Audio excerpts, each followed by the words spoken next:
Why do some people jump into entrepreneurships and others don't? Are their brains wired differently? There's a stronger connection between the two regions. When the researchers try to predict which person is likely an entrepreneur or a manager, what they found is that, is your brain built for a risk? Let's find out.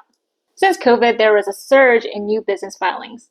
Why do some people jump into entrepreneurships and others don't? Are their brains wired differently? Here's a quick map of the brain regions related to risk. There is an uncertainty scanner, which is Insula, and it scans and signals any sort of uncertainties around the world. We also have what's called frontal pole, which is there to scout and explore new options. And we also have brakes, or dorsomedial prefrontal cortex, or dmPFC, which adds caution and rules to the game. We know from research that entrepreneurs, the uncertainty scanner and explorative parts of the brain like to talk to each other more. There's a stronger connection between the two regions. And this increased connection makes it possible for staying flexible and being able to explore new options, especially when things are uncertain. Imagine a lottery that you've got a 50-50 chance of winning $100. What's the lowest price you're willing to sell that ticket right now? Well, that's exactly what these researchers did by asking 40 male managers and entrepreneurs to see what they did differently and how their brains look different.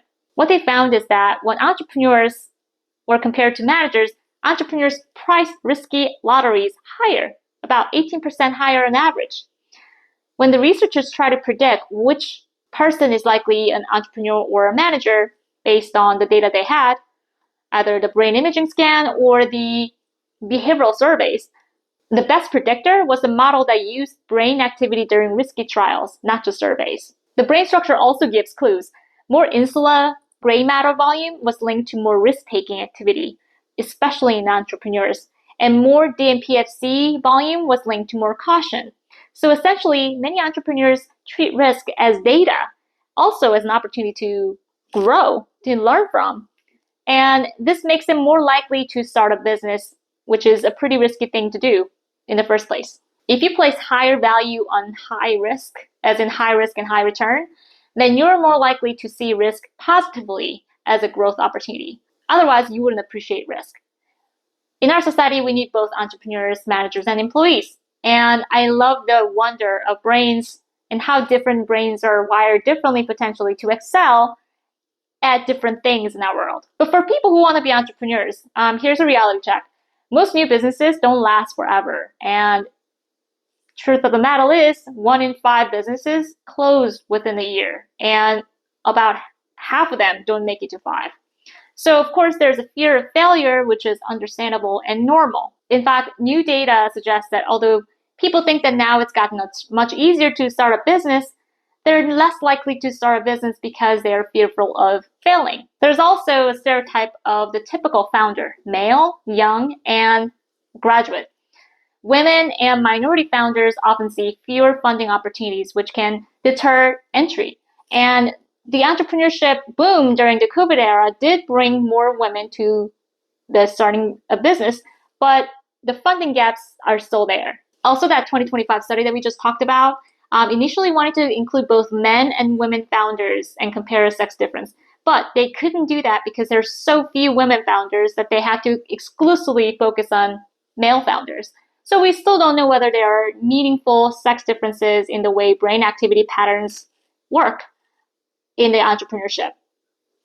Of course, inclusive science is really needed, but that's another story. So how can we increase our chance of success without taking on excessive amount of risk? I think it's important to approach it maybe from a scientist perspective in designing, executing, and also documenting all those things that you've tried. Every quarter or so, plan out your tiny experiments, like quicken experiments that you would like to see what ideas work. Based on the lean startup methodology, we want entrepreneurs to fail fast. But of course, we don't want to just fail faster. We want to fail better.